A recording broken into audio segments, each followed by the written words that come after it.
मुळात मला हे कळलं नाही, की आम्ही सगळेजण एका राजकीय पक्षाचे सदस्य आहोत, कार्यकर्ते आहोत. पण आमचे वैयक्तिक आयुष्य आणि आमचे व्यवसाय आणि या सगळ्या गोष्टी असतात ना. कोण हॉटेल व्यावसायिक आहे, कोण पर्यटन व्यावसायिक आहेत, कोणाचे क्रशर आहेत, कोण रोड कॉन्ट्रॅक्टर आहेत, आहेत ना सगळ्यांचे. आम्ही राजकारण, समाजकारण धरून आम्ही पक्षाचं काम करतो, कारण का आम्हाला पक्षाची विचारधारा आवडते. आम्हाला देशासाठी, राज्यासाठी, सिंधुदुर्गासाठी काम करायचं असतं म्हणून आम्ही त्या पक्षाचे सदस्य होतो. पण त्याच्यामुळे आम्ही आमचं वैयक्तिक आमचं जे पोटापाण्याचा जो विषय आहे, तो तर बाजूला ठेवू शकत नाही ना. आणि तेच आमचे विजय कनिवडीकर आता नाही वर्षानुवर्ष करतात. त्यांचं बाजारपेठामध्ये त्यांचं स्वतःचं दुकान आहे, त्यांचा व्यवसाय आहे आणि व्यवसायाच्या दृष्टिकोनातून त्यांच्या घरामध्ये अशा पद्धतीचा उलाढाल असेल, हां, तर मला कळलंच नाही काय चुकीचं आहे. मला कोणाच्या आरोप प्रत्यारोप या भानगडीत जायचंच नाहीये. कारण का तो आता सगळी ही पूर्ण तक्रार कोणाकडे गेली आहे? राज्य निवडणूक आयोगाकडे गेली आहे. पोलीस चौकशी करतायत. म्हणून त्या ह्याच्यामध्ये आम्ही कोणीही हस्तक्षेप करणं हे मुळात चुकीचं आहे. पण मला एवढंच माहिती आहे, की विजय केनवडेकरजींचा इकडून अशा पद्धती कुठली कृत्य होत नाही एक. आणि दुसरं मी तुम्हाला मूळ सांगतो, भारतीय जनता पक्षाला अशा पद्धतीच्या निवडणुका लढवण्याची काही गरज नाही. काही गरज नाही. आमच्याकडे नरेंद्र मोदी साहेबांसारखं नेतृत्व आहे. आमच्याकडे फडणवीस साहेबांसारखे मुख्यमंत्री आहेत. हं? म्हणून आम्हाला अशा पद्धतीने निवडणुका लढवण्याची गरजच नाही. आम्ही विकासावर, आमच्या सरकारच्या योजनांवर, याच गोष्टीवर आम्ही निवडणुका लढवतोय.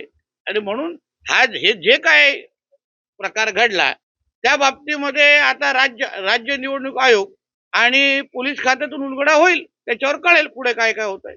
पण हा पैसा निवडणुकीसाठी नव्हता, हे आता मी कसं तुम्हाला त्याचं उत्तर देऊ? ते आता निवडणूक आयोग चौकशी करणार, पोलीस चौकशी करणार. पण मूळ ज्याच्या घरामध्ये हे सगळं सापडलं, त्याचा व्यवसाय आणि त्याचा बॅकग्राऊंड आपण बघणार आहोत की नाही. तो कोण आहे, त्याचा व्यवसाय आहे का, तो घरात बसून नुसतं ह्याच गोष्टी करतो, नुसतं राजकीय कार्यकर्ता, पण त्याचा स्वतःचा व्यवसाय आहे की नाही. या सगळ्या गोष्टी तर त्या व्यक्तीचं प्रोफाईल बघितल्यानंतर पण मला असं वाटतं या गोष्टीची उत्तरं सगळ्यांना भेटेल ना. आणि लवकरच भेटतील.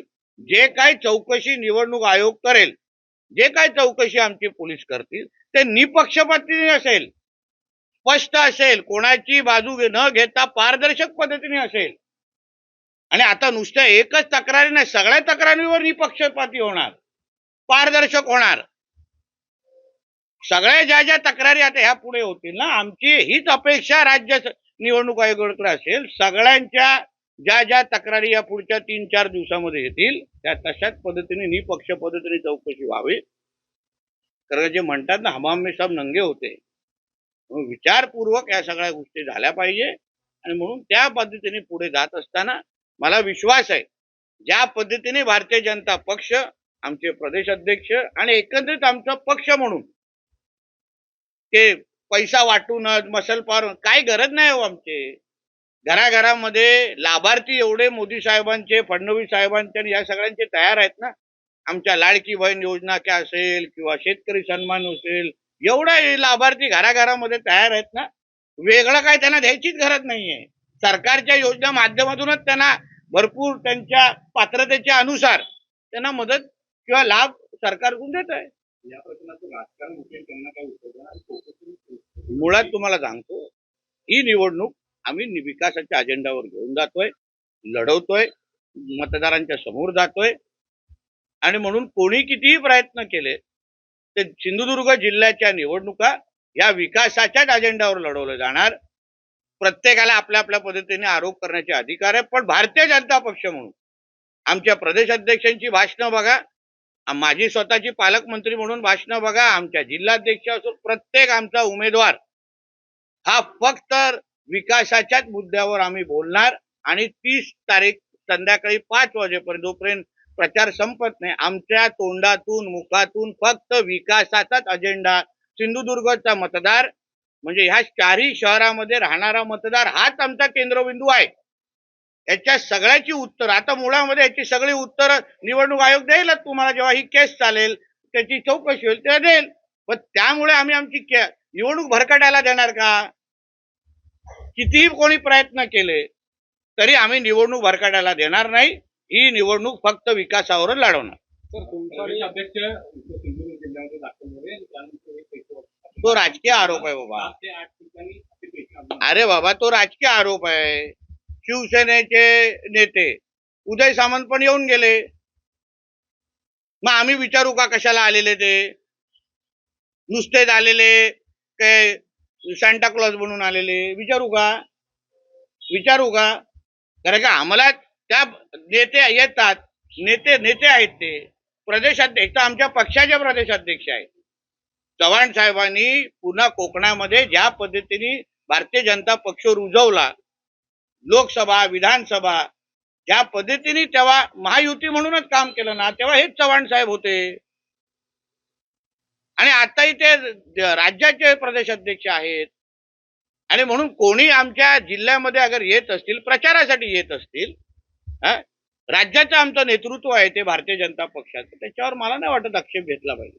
सर म्हणजे आता या संदर्भात तुम्ही सत्तेमध्ये मित्र पक्ष देखील राज्यामध्ये तुमचं काही कम्युनिकेशन झालंय की निलेश राणेंसोबत आणि भविष्यात या विषयावर कधी? आम्ही आमच्या निवडणुका लढवतोय ना. आमच्या निवडणुका लढवतोय, ते त्यांच्या पक्षाची निवडणूक लढवतोय, ते त्यांचे नेते म्हणून शिवसेनेची बाजू धरतायत. आम्ही भारतीय जनता पक्ष म्हणून लढवतोय. आमच्या सिंधुदुर्ग जिल्ह्यामध्ये आम्ही स्वबळावर मित्र मैत्रीपूर्ण लढत आम्ही लढवतोय आणि प्रत्येक पक्ष आपली आपली बाजू लढतोय, आपली आपली बाजू लढतो. म्हणून त्या पद्धतीने कोण काय करतंय हे बघण्यासाठी, कम्युनिकेशन करण्यासाठी ह्या निवडणुका नाही. खोटं नेरेटिव्ह पसरवलं जातं असं रवींद्र चव्हाण स्पष्टच आहेत ना. कारण का आम्ही विकासावर बोलतोय, आम्ही मालवण शहराच्या विकास आराखड्यावर बोलतोय, आम्ही भुयारी गटार योजनेवर बोलतोय, आम्ही वेंगुर्ल्यामध्ये काय करणार, आम्ही कणकवलीमध्ये काय करणार, आम्ही सावंतवाडीमध्ये काय करणार, एवढे तुम्ही आमची भाषणं बघा ना 8-10 दिवस. आता तो शेवटचा टप्पा आलेला आहे निवडणुकीचा. 2-3 दिवसामध्ये प्रचार संपेल आणि आमच्या कुठल्याही पक्ष भाषणामध्ये फक्त विकासच तुम्हाला दिसणार, बाकी काहीच दिसणार नाही. तर राणे साहेबांनी भाजपच्या उमेदवारांना पाठिंबा दिल्यानंतर या घटना वाढू लागल्या. अरे असं काय नाही बाबा. भारतीय जनता पक्षाचे राणेसाहेब नेते आहेत कणकोली. मुळामध्ये पाठिंबा कणकोली ते आमचे जे कॅन्डिडेट तिथे गेलेले भारतीय जनता पक्षाचे, तेव्हा राणे साहेबांनी त्यांच्या डोक्यावर हात ठेवला की तुम्हाला माझा आशीर्वाद आहे, मला अजून दुसऱ्याचा कोणालाही आशीर्वाद नाही, असं स्पष्ट राणे साहेबांनी भूमिका कणकोली शहरामध्ये घेतलेली आहे.